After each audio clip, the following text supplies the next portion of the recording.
का स्वागत है मेरे YouTube चैनल पे। मैं आज आपको बताऊंगा कि आपको ट्रेड में एंट्री करने से पहले किन किन चीज़ों का ध्यान रखना है, किन किन चीज़ों को आपको सही तरीके से प्लान करना है, उसके बाद में आपको एंट्री करनी है।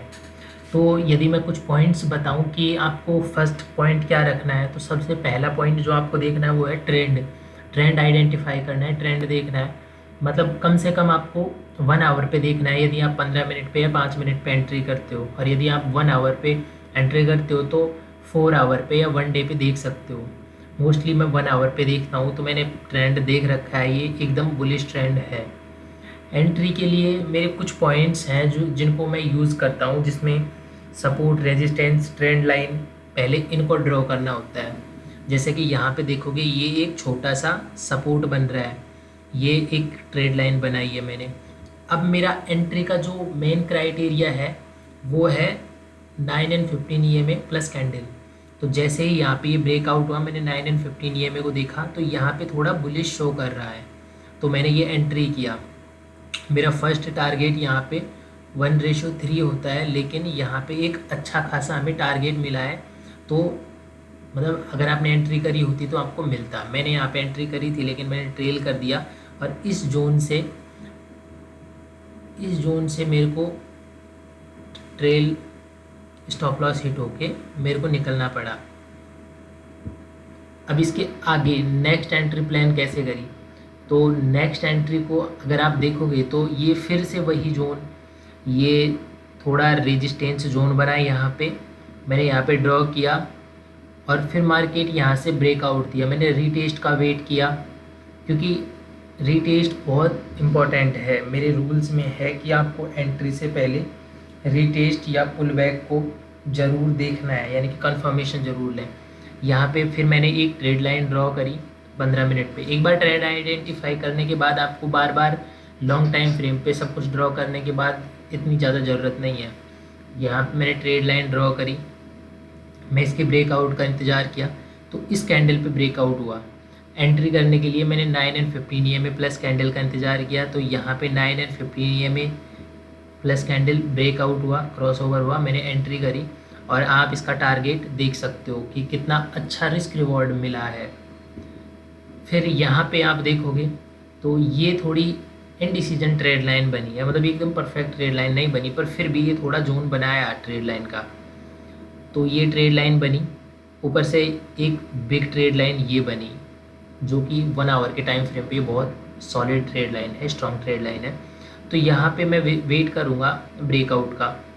यहाँ पे एक ये भी आप जोन कर सकते हो, यहाँ पे ये वाला, कि ये एक ट्रेड लाइन बनती है। ये ब्रेकआउट दिया, इसके बाद में मेरे को करनी है एंट्री 9 एंड 15 EMA के अकॉर्डिंग, लेकिन यहाँ पे थोड़ी अभी ब्रेकआउट सही नहीं हुआ। लेकिन इस कैंडल पे एकदम एकदम अच्छी बुलिश कैंडल है ये, तो मैंने यहाँ पे एंट्री करी, और यहाँ पे आप टारगेट देख सकते हो। अब इसके बाद में मैंने इस जोन पे फिर रेजिस्टेंस ड्रॉ किया, इस जोन से मैंने वेट किया मार्केट का, और ये ट्रेड लाइन बनी हुई है। तो यहाँ पे मार्केट आया, ब्रेकआउट दिया, उसके बाद में 9 एंड 15 EMA का यूज़ किया मैंने, और ये रीटेस्ट पे एंट्री करी। मोस्टली एंट्री इस कैंडल पे भी कर सकते थे, इस पे भी कर सकते थे, लेकिन आपको जैसा भी बेटर लगे, लेकिन मैंने इस पे थोड़ी अर्ली एंट्री इस जगह पे कर दी थी। तो और मैंने इस जोन तक अपने टारगेट का वेट किया। टारगेट 1:3 रखता हूँ मैं, लेकिन इसमें मेरे जोन के अकॉर्डिंग फर्स्ट टारगेट मुझे स्ट्रांगली 1:2.5 ही मिला, तो मैंने यहाँ पे एंट्री करी। ये स्ट्रेटजी बहुत इम्पोर्टेंट है, आपको रूल्स बनाने हैं, कुछ रूल्स फॉलो करने हैं।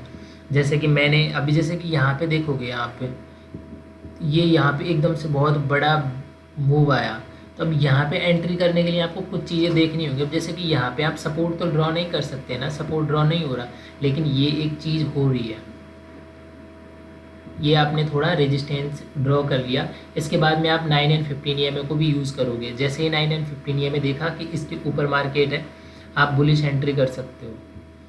आपको कुछ कंफर्मेशन देख के एंट्री करनी है, इससे आपकी एक तो ट्रेड का डिसीजन लेने में थोड़ी आसानी होगी, और आपका रिस्क रिवॉर्ड मैनेजमेंट अच्छा मैनेज होगा, और आपकी स्ट्रेटजी है तो आपकी ट्रेड की विन रेट बढ़ेगी।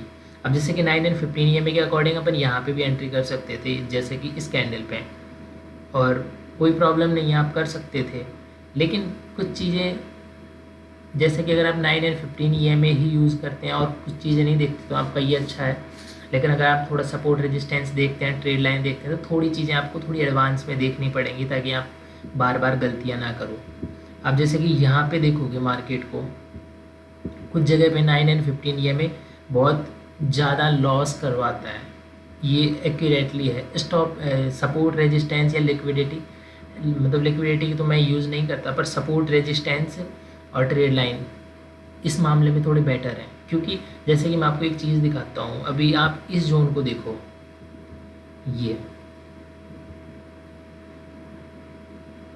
ये मैंने एक चैनल ड्रॉ किया। अब स्ट्रेटजी के अकॉर्डिंग अगर ट्रेड लाइन को देखेंगे तो अपनी एंट्री कहाँ कहाँ होगी, पहली एंट्री यहाँ होगी, दूसरी एंट्री फिर यहाँ पे होगी, तीसरी एंट्री यहाँ पे होगी, ये बुलिश साइड की एंट्री होगी। बियरिश साइड की एंट्री होगी तो पहली एंट्री यहाँ पे करेंगे कि मार्केट यहाँ से जाके फिर थोड़ा रिटेस्ट लेने आएगा, फिर दूसरी, फिर इस जोन पे ब्रेक किया, फिर नीचे आएगा, यहाँ तक आया, फिर यहाँ पे, फिर यहाँ पे। लेकिन इसी जोन्स को आप एक 9 एंड 15 EMA के अकॉर्डिंग देखोगे तो आपकी गलतियाँ कहाँ कहाँ होगी। आपकी पहली एंट्री तो यही बन गई, 9 एंड 15 EMA के ऊपर है, कैंडल बुलिश है, आपने एंट्री करी। आपकी दूसरी एंट्री इस कैंडल पे हुई, फिर जैसे ही मार्केट नीचे आया, ये ब्रेकआउट दिया, आपकी एक एंट्री यहाँ पे हुई, फिर थोड़ा सा ऊपर गया, ये ब्रेकआउट दिया, आपकी एंट्री यहाँ पे हुई। तो मतलब जो बिगिनर होते हैं, जो ट्रेडिंग करते हैं, उनको नहीं होता, लेकिन जो बिगिनर होते हैं वो गलतियाँ करते हैं। तो इनके लिए आपको और चीज़ें, जैसे कि मान लीजिए आपने ये ड्रॉ कर लिया चैनल, यहाँ पे एक चैनल ड्रॉ कर ली, इसको लगते हुए एक सपोर्ट ड्रॉ कर लिया,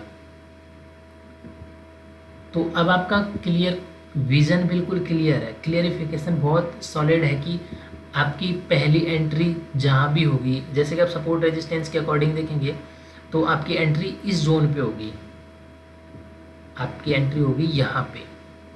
आपने सपोर्ट ड्रॉ किया, उसके बाद में आपने एंट्री करी।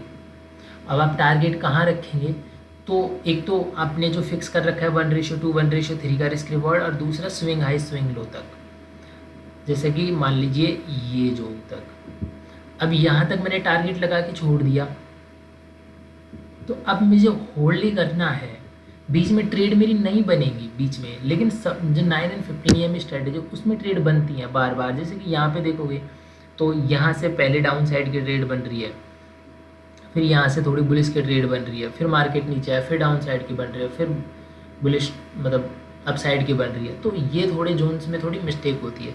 अब आप क्या होगा कि ऐसे जोन्स को फिर अवॉइड करें, बेशक आप अवॉइड कर सकते हो, लेकिन इससे अच्छा आप एक चीज़ का और अच्छे से ध्यान रख सकते हो, वो ये है कि आप सपोर्ट रेजिस्टेंस के ब्रेकआउट जोन्स पे एंट्री करें।